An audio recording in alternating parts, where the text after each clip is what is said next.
Huh, what did I just watch? Man, what's going on, guys? Welcome back to the channel. Dark Rewind is here, and man, we have an interesting title to talk about. Friday the 13th, Part 5, New Beginning. Man, there's a lot of angles to this movie. Good and bad. Some good and bad.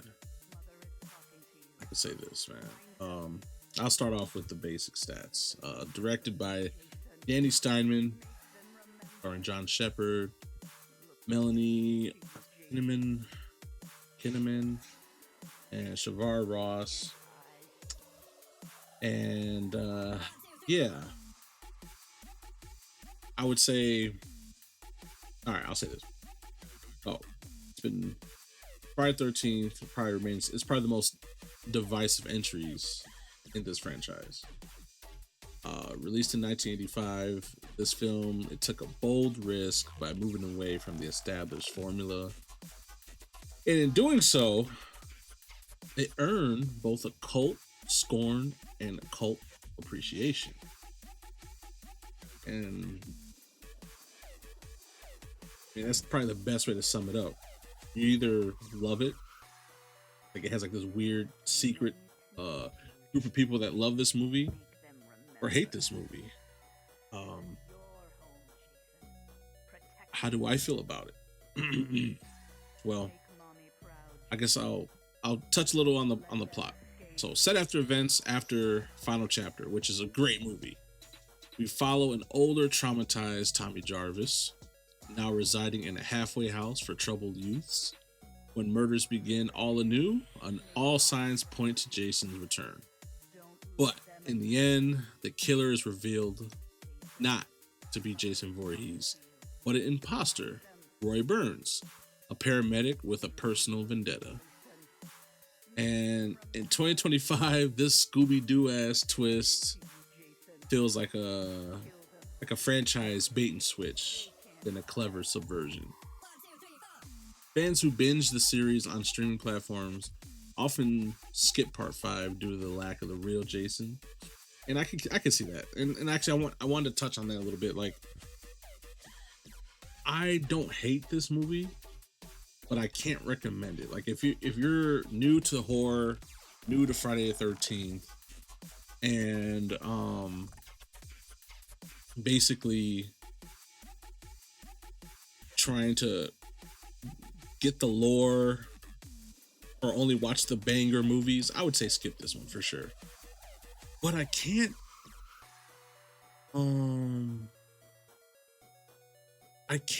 look over some things. Like I can't say it's like, anybody should skip this movie, but if you're lore heavy and you want to get straight to the point and you want to watch only the good Jason movies or just only good horror movies, yeah, I would definitely skip this movie for sure. But I can't escape the fact that this movie is entertaining. I think it's probably, not, and it's not a good thing, but it's probably the funniest Friday the 13th movie. It has to be. And it's just the most entertaining. I think the kill count is like, 22 kills in this movie? I think so. So it's a high kill count, high funny count, and a lot of nudity. So if you're a gooner, you like some kills, this is the movie for you. It's entertaining. But overall, for people that if you feel like you don't want to waste time and you just want to get to the getting, I would say probably put this in the skip category. But if you're adventurous and you want to fully explore and deep dive the franchise, yeah, definitely watch it. It's entertaining. You definitely need some context before you watch this type of movie. You got to be like, look, this isn't what you think. But I would say it's misunderstood. Maybe I don't know. Modern horror fans, especially like those reared on the Scream meta, like they're reared on like if you like Scream, where it's like copycat killers all over the place. There's 20 killers per movie. Um, maybe you'll like it, but um, it's not. It's hard for me to fully say, "Oh, this movie's garbage," but I understand when someone says this movie's garbage. But I also understand someone that says they have nostalgia for this and they appreciate this one because they probably watched this one a lot as a kid. Because I could admit, one of my favorite things growing up with horror movies is when you had a kid, like when I was a kid, it was cool to see kids in horror movies being the hero or in a positive light in the movie, kind of, making a huge impact in the movie. So in that sense, like when I was a kid, this was a cool movie because I was like, man, this is, you know, oh, what was the kid's name or the actor's name? I can't remember his name, but in today's world, I'd call him Little Kevin Hart. He reminded me of Kevin Hart the way, but I definitely, as a kid, I thought that was dope. But I was as an adult, I get to see this movie and I can enjoy it for different things now. I could enjoy it when you're in a goon mode and you want to watch some nudity in a horror movie. Man, this is the one right here. It'll check that box. You want to watch them, and this movie doesn't waste time with kills either. So like I said, we got 22 kills in this movie. I think it's the highest kill count in the franchise. I want to say. Um,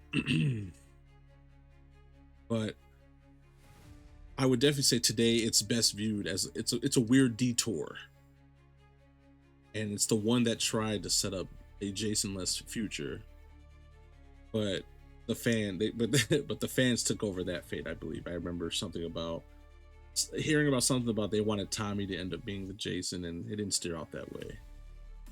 But they tried to set up a Jason-less future after Part 4, and yeah, I guess back then the fans wouldn't tolerate his absence ever again. But I can say this: in 2025, Friday 13th Part 5 is a curiosity more than a classic, for sure. It's sleazy, uneven, strangely ambitious. It may not be the greatest movie, but for diehard fans, it's a little piece of horror history. It was their attempt at Jason not being Jason. So there's a lot of things I commend it for. It was an extremely ambitious movie, and took the franchise in a completely different direction. So, but with the strong comedy pieces and the ambition not panning out the way it probably thought it would work out, probably gonna have to give my 2025 Friday the 13th Part 5 score probably a 4 out of 10. But if you're looking for a fun time, something ambitious, something that's very entertaining, and it's funny, and you're in a mood for some boobies, check it out. Say it again. If you're trying to get straight to the point, skip it. It's a fair skip. Most Friday the 13th fans wouldn't be mad, I would assume, but I still can't. I can't hate this movie. I could be honest though, be honest, but yeah, it's missing. It didn't execute the way I see what they were trying to do, and I just think the execution just wasn't there. So, but I just appreciate. I guess I'm just chilling, just appreciate what they did, and it's fun watching this movie again because I haven't seen it since I was a kid. So last time I seen this movie, I liked it because the kid hit Jason with that tractor, and that was cool. Oh yeah. So, but that's what I gotta say for Friday 13th Part 5. 4 out of 10, unfortunately. It's a skipper depending on which mood you're in. But if you're in for a good time, especially if you have some drinks in your system, oh man, you can enjoy this movie. But you kind of can enjoy any movie when you're drunk, I guess. But that's what I got. That's all I got for today. Thanks for tuning in, Dark Rewind, and we're gonna keep digging through this franchise. Stay tuned for more. Be sure to like and subscribe. See you later.